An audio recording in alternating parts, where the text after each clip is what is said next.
আষাঢ়ের আকাশ বিষণ্ণতায় ভরা ছিল, মেঘে ঢাকা বৃষ্টিতে ছিল পুরো দিন। তবে শেষ বিকেলের আলো হয়ে বিমানবন্দরে এলেন বাংলাদেশের ক্রিকেটের বড় বিজ্ঞাপন সাকিব আল হাসান। সাবেক অধিনায়কের আগমনে গণমাধ্যম কর্মীদের ব্যাপক আগ্রহ। কোথায় উড়াল দিচ্ছেন সাকিব? বুধবার থেকে যে কানাডায় টি-20 ফ্র্যাঞ্চাইজি লিগ মাতাতে যাচ্ছেন মিস্টার 75।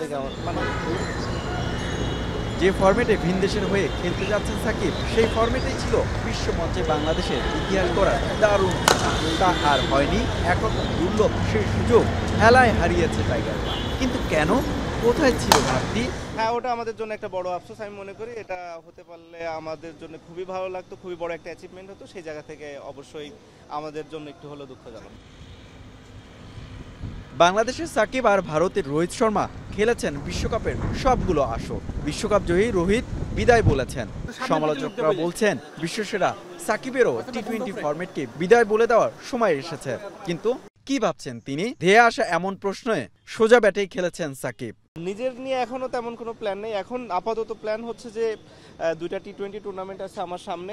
একটা হচ্ছে এমএলসি, যেটার জন্য এখন যাচ্ছি, এবং এর পরে থাকবে হচ্ছে গ্লোবাল টি-20, যেটা কানাডাতে। পরপর এই দুটো টুর্নামেন্ট খেলি, দেখি আমার নিজের কি অবস্থা। এরপরে দেশের জন্য তো ইন্টারন্যাশনাল ক্রিকেট যেটা আছে, যে পাকিস্তানের সাথে টেস্ট সিরিজ। সো আপাতত প্ল্যান এতটুকুই, খুব বেশি আসলে প্ল্যান করিনি। নিজের বোঝার দরকার আছে, এবং এখন আসলে ওরকম সময় নেই যে আসলে 3 বছর 4 বছরের প্ল্যান করা। আমার মনে হয় 3 মাস 6 মাসের প্ল্যান করাটাই বেটার। এদিকে একটা বিষয়ে ক্ষুব্ধ এই ক্রিকেটার।